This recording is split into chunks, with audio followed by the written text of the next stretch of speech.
Hi, welcome for our Unit 6 analysis of our INST reports, INST and Horizon reports. My name is Ernesto Benitez, along with my partner.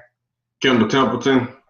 And for our last video, I think we're going to analyze the reports against the INST. Yeah. So go ahead, Kendall. All right. So the first one I was looking at, it says innovative designer. So students use a variety of technology within the design process to identify and solve problems by creating new, useful, or imaginative solutions. And I was reading one about the Chinese higher education. It had this thing called quantified self. And so basically what the quantified self is, it's kind of like a Fitbit. It's a wearable technology that tracks your learning behaviors and your experience. And I think this is pretty cool for teachers because it allows the teacher to see what the student is thinking.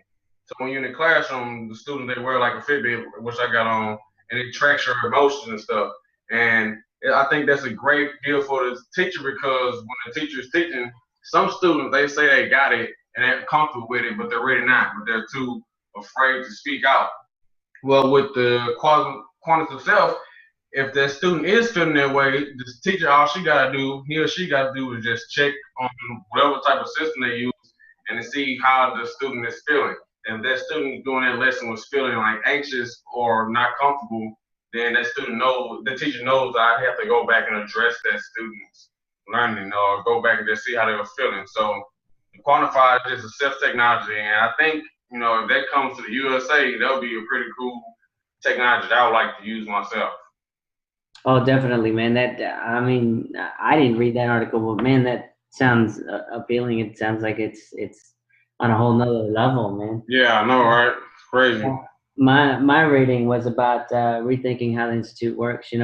Going more online and how online allows for each individual to kind of learn at their own pace. Um, it also talked about advancing cultures and innovation. So getting the generations and the cultures that are now trying them to start new processes. So something like I guess kind of what you're saying, man. That whole Fitbit thing. Wow, that is amazing. It's amazing how they can tell, whether you're understanding or you're not understanding by, something that just goes on your wrist. Yeah, exactly. I'm not sure exactly how it works, but it sounds pretty cool. Yeah, I mean, from a science perspective, I think it has to do something about maybe heart rate, kind of like your heart rate when you get nervous. It starts Yeah, something like that. Maybe that's what I'm thinking. to kind of pound or something a little more. But man, that's definitely something interesting that, like you say, if they come over here, and I'd like to see it. Even if it's on the YouTube or something, some type of setting. That's crazy, man. Yeah, exactly. It also says another IST standard is to for coaches and administrators is visionary leadership. Right. Educational administrators inspire and lead, develop, and implement of a shared vision of comprehensive integration of technology to promote excellence and support transformation throughout the organization. So I think, man, as a biology team or as an English team, math team, I think everybody needs to be on the same page. It's definitely not good. I've seen it from experience when one teacher wants to go rogue, and do what she wants to do, and then another teacher wants to do what she wants to do, and then the whole department's on three different levels. Right. Definitely, as an instructional coach, you need to get your team and have a medium where they all can produce the same, but also, beef up the intensity. Um, I know, in my schools or the schools that I've worked for, they always try to push the pre-AP and the AP students to do more. Mm-hmm. To a certain extent, I think that regular teachers, the on-level kids, I think they should try to implement some of that, that the to the extent that the AP teachers are or the pre-AP teachers are kind of teaching, the kids. Definitely, I think if they're on different pages, it's not going to work. If they're on the same page, you at least have a medium and a baseline to where all the teachers know, okay, we all need to hit this, we all need to do that. And it kind of lets the kids, know, hey, everybody's on the same page. We're expected to do this much more. And so that's my take from that. Um, Another one is systemic improvement. Educational administrators provide digital age leadership and management to continuously improve the organizations through the effective use of information and technology.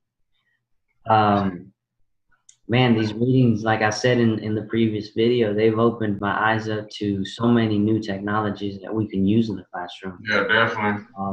I definitely, I was a lot, and I am Google heavy because of my district, but wow, man, the amount of websites that provide the same service and even more is ridiculous, man. Even with the podcast that we did the other day, I stuck to one that was speaker.com. It was relatively easy to work with. But looking at the other ones, man, they had so many things that you can actually work with, produce your own radio station, produce your own podcast. Right. I mean, it's just ridiculous. And how you can incorporate that into the classroom. I mean, if you really kind of focus and sit down and look at what's in front of us, man, there's endless possibilities. That's all I got to say on that, man. It's on another level, man, beyond what basically, with the technology, it has to improve. You always gotta make an investment to help the students with technology. I know I was doing some research in Crosby ISD. They actually buy MacBooks and they assign the MacBooks to the students. So every single student has their own MacBook. It's kind of like a textbook, and you got to take care of it and turn it back in. I just thought that was pretty crazy because MacBooks are expensive and whatnot.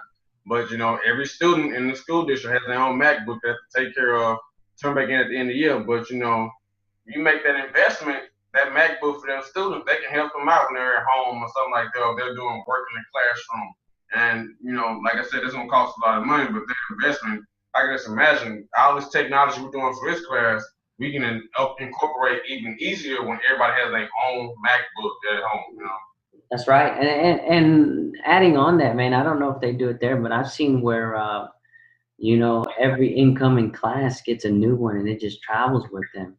Oh, really? Yeah, but I seen it on the scale of iPads, Yeah, iPads. The ninth graders or the whatever it is, gets a whole new set of iPads, and then that same iPad, like you say, they got to turn it in at the beginning of the school year, and they receive it at the beginning of the school year, turn it in at the end of the school year. It undergoes the maintenance over the summer, and then they receive that same one with the same serial number. Oh, really? Yeah, so that it kind of keeps track of them.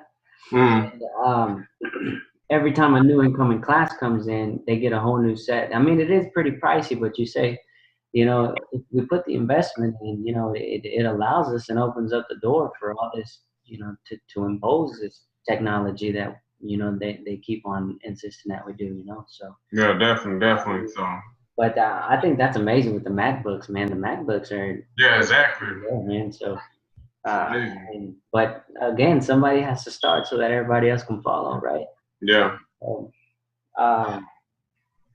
that's all I got for us, man. I mean, same here. So, we thank you for checking out our videos and looking at our analysis. If we can help you out in any way, feel free to leave a comment box, or get in touch with us. So, thank you very much. Have a good one. Enjoy the class.